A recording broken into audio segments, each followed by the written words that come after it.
What up everybody, my name is Chad, otherwise known as Jaeger Wrenching. Today we are showcasing an RXT 1200 and then we have a Mantic twin disc, but I just wanted to kind of show you guys. I think they're kind of in the same level as far as the RXT 1200 and the Mantic. The Mantic may be more on the lines of a basic RXT instead of the RXT 1200, but nonetheless there's not a big difference between an RXT and an RXT 1200. So one of the first things you'll notice is the boxing difference. With McLeod you get a cardboard box.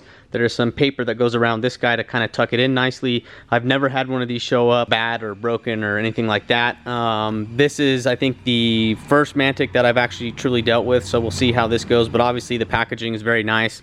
You get this box and all that goodness. You are paying more for a box, just so you guys know. The box is something, if you plan on keeping it, awesome, good for you. Again, to each their own. And finally, you have your RST, which would come in the same exact packaging as that. Now, I want to note that this guy has a flywheel with it. It comes with it. I think the kit in total is like 2,300 bucks on their website.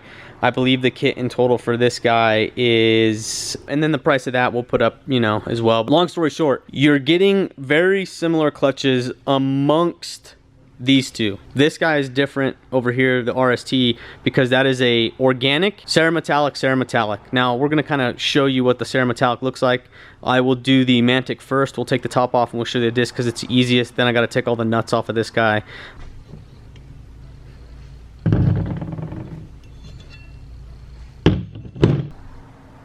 Okay, so what we're looking at here is a 9-inch cerametallic disc versus a 10-inch cerametallic disc. Now, I will say, this is kind of funny. I didn't expect this, but when I went and I actually just measured this disc to see if it was a 9-inch, and I measured this disc to see if it was a 10-inch versus going online and finding the specs, this is claimed to be a 9-inch disc. When I measured it from end to end across, it only measured at 8 3/4. And when I measured this disc, it only measured at 9 3/4. So this is considered a 10-inch, this is considered a 9-inch, but they're both a 1/4 inch short as far as actual size goes. I don't know why that is. I don't know if there's a reason behind it. I just found that funny and thought you guys should know. Getting into the meat and potatoes of what a 9-inch versus a 10-inch would do, I'm gonna give you the quick rundown. Shorter or narrower from your center outwards, that point if you shrink it, will lower your moment of inertia. And what that means is how quickly it takes to accelerate and how quickly it takes to decelerate. Now, the downside of going with a smaller, disc itself is this disc here is losing potential gripping power because the further you are from the center point, think of it just like a ratchet. If you got a little itty bitty ratchet here, you're gonna have to put a lot of pressure to break bolts loose. But if you got one that's really long, it's gonna take less pressure to break bolts loose. Same thing goes with holding force on these clutches. So the bigger this disc, the more power that you're gonna be capable of holding. The negative of that, or the drawback, is that moment of inertia. So this is kind of always a game of cat and mouse on, you find your specifications of power and torque that you need to be able to withstand, and then you kind of play around with some numbers until you find something you think is good. Obviously Mantic believes their moment of inertia is better because they're going more towards the moment of inertia route, keeping it smaller, versus McLeod is going a little bit bigger on theirs. You can actually see the pad on this starts pretty wide and gets pretty narrow pretty quickly, versus this kind of starts relatively wide and maintains a lot of that width. I haven't measured these to do a little quick calculation of actual surface area to see, but I would guess that this guy's a little bit bigger. The other thing is this doesn't have to be bigger in order to hold the same power that this guy does because it is that bigger disc. But you will have, that moment of inertia, and that will affect how this guy tends to lock up and that sort of thing. And I think that's partly when we get into clutches, and you'll hear stories of guys saying, hey, this clutch, RXTs break trannies, or specs break trannies. I think that's the most common. People say spec clutches, man, they're tranny killers. Well, it's not really that the clutch itself is a tranny killer, it's just that they find the weak point of the transmission. And you can see Mantic is trying to combat that by putting these springs in here and maintaining a sprung hub style. Those springs allow the input shaft and the clutch to spin independently of one another. But if they are spinning independently of one another, there is going to be load on that spring one way or another. When you let the clutch out and that thing grabs, the input shaft of the transmission is going to be spinning slower than the input shaft of the engine typically.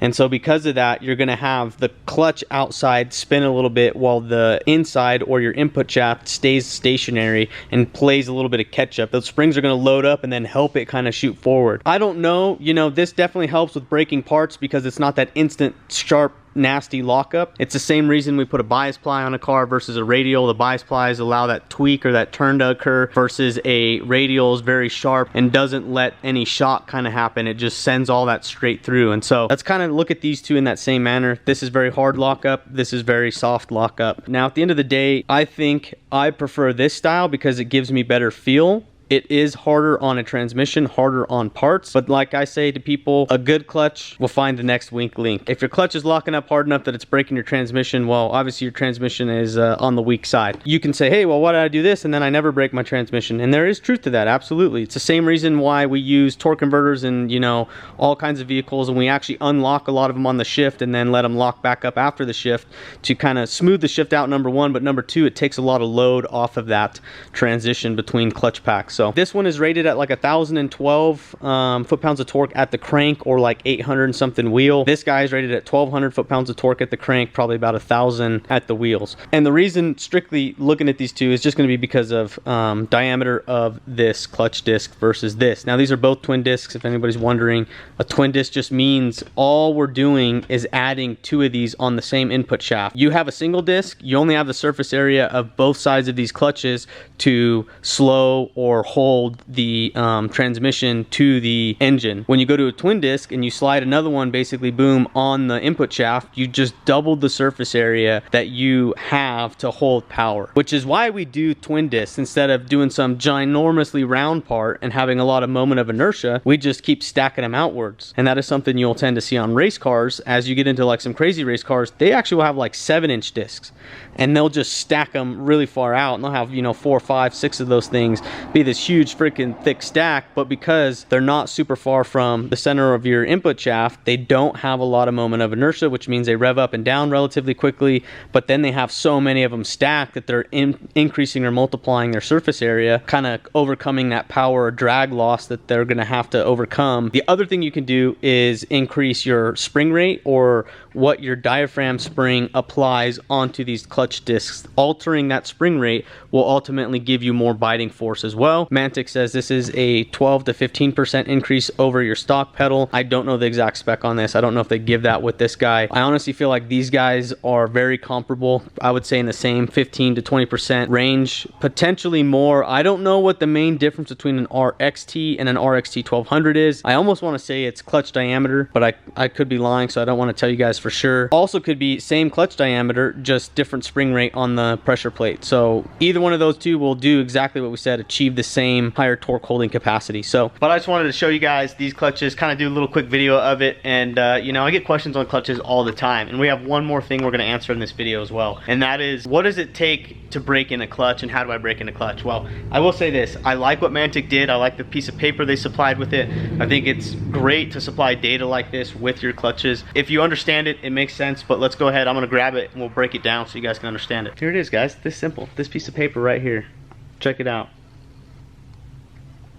If you look at this piece of paper, what it is saying, the bottom is our number of engagements, the top is our coefficient of drag. As the clutch starts out, it's down here at 0 engagements, and as you get to probably like 10 engagements, it actually starts biting pretty well, holding a lot of torque. And then after about 40 engagements, 50 engagements, it drops down quite a bit, pretty hard, pretty quick, and then slowly starts working its way up all the way to about, looks like 400, 450 in that range, kind of maxing out. Maybe 475, 500 is that peak of holding force, and then it kind of just maintains that, maybe with a very slight drop off throughout the rest of the clutch's life. I would assume that this graph would probably kind of go pretty steadily like that for a while, and maybe, you know, slowly start to taper as you get on out into this section in 1,000 to 2,000. I think it would definitely start dropping off some. Now that is just speculation. I don't have the real data to say that at 2,000 engagements it's going to be, you know, not holding as much power. You know, graphs are usually pretty telling. There can be some weird things that happen. Sometimes graphs will do that, and then over time it'll actually have a spike upwards again.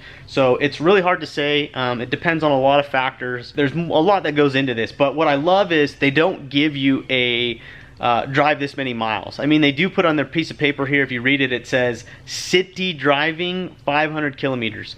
So if you're talking about, you know, driving in a city, that's engagements, and that's what they're getting at. They're saying, guys, and if you actually read all the way through it, they actually say, we want so many engagements basically 500, and we want them at like start off from a stoplight, you know, on. Consider a stoplight to third gear is like one set of engagements. They basically want 500 of those pretty much to get you to that peak holding capacity before you go send it with the clutch. Now, I myself, I have done clutches where I grab these things, slap them in the car, and put them on a dyno, or we go out and just set our freaking car on kill and send it. I've done that with my RXT. It is still in the car. I will take that out and we will view it. It still holds really well. I have not had any issues with the RXT.